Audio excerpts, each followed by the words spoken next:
Telangana Congress PAC సమావేశానికి ముఖ్య అతిథిగా వచ్చిన ఏఐసీసీ ఆర్గనైజర్ కేసీ వేణుగోపాల్ పదవుల ఆశావాహుల ఆశలను రెట్టింపు చేశారా? కాంగ్రెస్ ప్రభుత్వం ఏర్పడి సంవత్సరం పూర్తి చేసుకున్న ఇంతవరకు పార్టీ పరంగా ప్రభుత్వ పరంగా పదవుల కేటాయింపు పూర్తి స్థాయిలో భర్తీ కాలేదు. ఎప్పుడెప్పుడు పోస్టులు భర్తీ చేస్తారా అని పలువురు ఆశావాహులు పడిగాపులు కాస్తూ ఉన్నారు. అయితే ఈ నేపథ్యంలో పీఏసీ సమావేశంలో వేణుగోపాల్ నాయకులను ఉద్దేశించి త్వరలో గుడ్ న్యూస్ రానుంది అని చేసిన కామెంట్స్తో పదవులు ఆశిస్తున్న వారిలో తిరిగి ఆశలు చిగురిస్తున్నాయంట.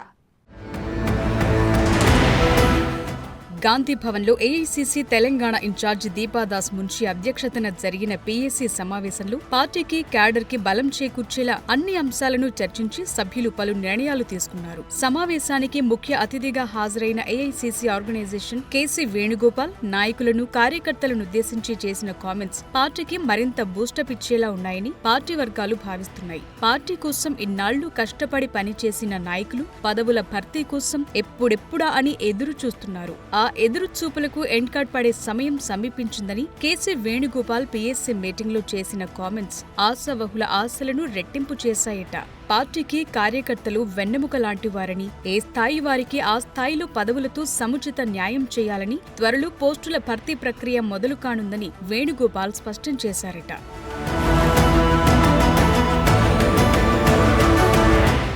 కాంగ్రెస్ ప్రభుత్వం ఏర్పాటయ్యాక 37 కార్పొరేషన్ చైర్మన్ల పోస్టుల భర్తీ చేసింది. ఇంకా పెద్ద సంఖ్యలో నామినేటెడ్ పోస్టులు భర్తీ కావాల్సి ఉంది.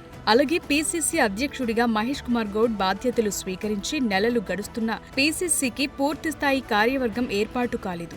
జిల్లా, మండల స్థాయిల్లో సంస్థాగతంగా పార్టీ కమిటీల ఏర్పాటు పూర్తి స్థాయిలో జరగలేదు. 10 ఏళ్లు ప్రతిపక్షంలో ఉన్న పార్టీ కావడంతో అటు ప్రభుత్వపరమైన పదవులు, ఇటు పార్టీ పోస్టుల కోసం చాలా మంది ఎదురు చూస్తున్నారు. పార్టీ కోసం కష్టపడ్డ వారంతా సముచిత గుర్తింపు కోసం పడిగాపులు పడుతున్నారు.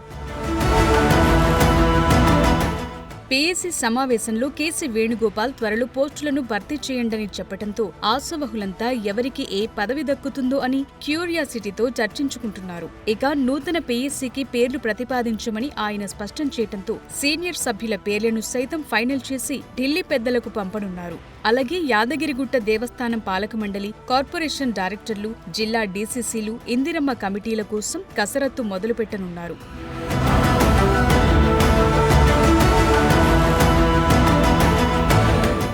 ప్రభుత్వం ఏర్పడి ఇప్పటికే ఏడాది సమయం పూర్తయింది. పార్టీ పెద్దలు చెప్పినట్లు పోస్టుల భర్తీ ఇన్ టైంలో పూర్తి చేస్తే త్వరలో జరగబోయే ఎమ్మెల్సీ ఎన్నికలు, లోకల్ బాడీ ఎన్నికల కోసం క్యాడర్ మరింత ఉత్సాహంతో పనిచేస్తుందన్న అభిప్రాయం వ్యక్తమవుతోంది. మరి కొత్త సంవత్సరంలో కాంగ్రెస్ ఆశావహుల ఆశలు ఎప్పటికి నెరవేరుతాయో చూడాలి.